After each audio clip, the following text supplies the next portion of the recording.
ഓണത്തിന് കുറച്ച് തയ്ക്കാനൊക്കെ കിട്ടിയിട്ടുണ്ട്. ജാക്കറ്റുകളാണ് കേട്ടോ ഇത് അടിച്ച ജാക്കറ്റാണ്. നല്ല ഭംഗിയുണ്ട് കേട്ടോ. അത് സ്ലീവിലുള്ള ഒരു വർക്കാണ് കേട്ടോ. നല്ല ഭംഗിയുണ്ട്. ഇതാണ് അടിക്കാനുള്ള ജാക്കറ്റ് തുണി കേട്ടോ. പകുതി പണിയൊക്കെ കഴിഞ്ഞിട്ട് വെച്ചിട്ടുണ്ട് കേട്ടോ.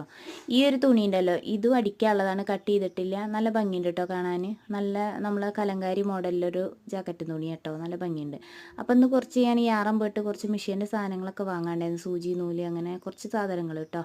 അപ്പോൾ അതൊക്കെ വാങ്ങി വന്നിട്ട് ഇരിക്കാൻ നോക്കിയപ്പോൾ കറണ്ട് പോയി കേട്ടോ. ഞാനപ്പോൾ ആകെ സത്യം പറഞ്ഞാൽ ഇത് വേഗം കൊടുക്കേണ്ട ജാക്കറ്റാണ് കേട്ടോ. അപ്പോൾ കറണ്ട് പോയപ്പോൾ എന്തായാലും കുറച്ച് നേരം അങ്ങനെ ഇരുന്നു. കുറച്ച് കഴിഞ്ഞപ്പോഴേക്ക് വന്നു കേട്ടോ. എല്ലാ പ്രാവശ്യവും തിരുവോണത്തിൻ്റെ തലേദിവസം ഇരുന്നിട്ടോ ഞങ്ങൾ എനിക്കുള്ള ഡ്രസ്സൊക്കെ തുന്നാറ്. അപ്പോൾ ഉണ്ണീസിന് ഞാൻ ഫ്രോക്കൊക്കെ അടിക്കാറുണ്ട്. ഇപ്രാവശ്യം പറ്റുമെന്ന് സംശയമാണ്. അപ്പം അങ്ങനെ ആൾക്കാരുടെയൊക്കെ ആദ്യം അടിച്ചു കൊടുക്കട്ടെ, എന്നിട്ട് വേണം എൻ്റേതൊക്കെ തുന്നായിരിക്കാൻ. കട്ട് ചെയ്തിട്ടും കൂടി ഇല്ല കേട്ടോ. അങ്ങനെ ഈ മിഷ്യൻ ഉണ്ടാവുകൊണ്ട് എനിക്ക് ഭയങ്കര സന്തോഷം കേട്ടോ. നമുക്കൊരു മടുപ്പില്ലാതിരുന്ന് തുന്നും.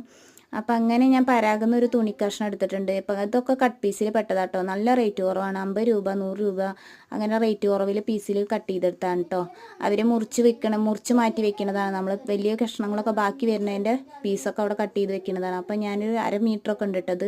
നല്ല ഭംഗിയുണ്ട് കേട്ടോ. ക്രീം വർക്കിലൊരു ചെറിയൊരു പൂക്കളൊക്കെ ആയിട്ട് അത് ബോർഡർ കൊടുക്കാനാണ്. അപ്പം ഞാൻ അതിൻ്റെ വലിയ 1/2 മീറ്ററോളം ഉണ്ട് കേട്ടോ. അപ്പം നല്ല ഭംഗിയുണ്ട് കേട്ടോ. എനിക്ക് അത് കണ്ടപ്പോൾ നല്ല ഇഷ്ടമായിട്ട് എടുത്താണ്.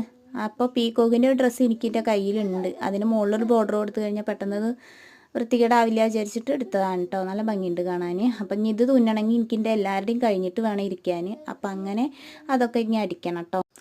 അങ്ങനെ അതൊക്കെ കട്ട് ചെയ്യാനുള്ള പരിപാടിയിലായപ്പോഴേക്ക് കറണ്ട് പിന്നെയും പോയിട്ടോ. ഞാൻ അങ്ങനെ കുറച്ച് നേരമൊക്കെ ഇരുന്നു. പിന്നെ കറണ്ട് പോവുക വരിക അത് മാത്രമേ ഇന്നത്തെ ദിവസം ഉണ്ടായിട്ടുള്ളൂ. അങ്ങനെ ഞാൻ കുറച്ച് കഴിഞ്ഞപ്പോഴേക്ക് പിന്നെ കുറച്ച് പണികളുണ്ടായിരുന്നു. അതൊക്കെ കഴിഞ്ഞ് വന്നിരുന്നു. പിന്നെ അതിൻ്റെ കഴിഞ്ഞിട്ട് നമ്മൾ ഓണത്തിനൊക്കെ കുറച്ച് തിരക്കൊക്കെ വരുമ്പോഴേ എത്ര സമയം വേണമെങ്കിലും നമുക്ക് ടൈം ആയാലും നമുക്കൊരു മടി വരില്ല കേട്ടോ. ഇതൊക്കെ ഞാൻ ബട്ടൺ ഹൗസിൽ നിന്ന് വാങ്ങിയൊരു കട്ടിങ് ആട്ടോ. ഇതിന് എത്ര വാങ്ങിയാലും എൻ്റെ കയ്യിലിരിക്കില്ല. ഉണ്ണീസിൻ്റെ കയ്യിൽ പെട്ട് കഴിഞ്ഞാൽ അവൾ ഓരോന്ന് മുറിച്ചിട്ടൊക്കെ എൻ്റെ കത്രിക എപ്പോഴും കേടുവന്നും കൊണ്ടാട്ടോ. അപ്പം അങ്ങനെ ഞാൻ കുറച്ചും കൂടി തുന്നാനുണ്ട്. അപ്പം അങ്ങനെ ഒരു ജാക്കറ്റ് പകുതി ആയിട്ടിരിക്കുകയല്ലേ. ഇതിൽ വെച്ചിട്ടാട്ടോ ഞാൻ വീഡിയോ എടുക്കാറ്. ഇതിൻ്റെ മുകളിലൊരു ഡപ്പ വയ്ക്കും. എന്നിട്ട് അതിൻ്റെ ഉള്ളിൽ ഫോൺ ഇറക്കി വെച്ചിട്ടാണ് കേട്ടോ. സ്റ്റാൻഡൊന്നും വാങ്ങിയിട്ടില്ല. അപ്പോൾ എന്തായാലും ഇതൊക്കെ തന്നെ കേട്ടോ വീഡിയോ. ബൈ.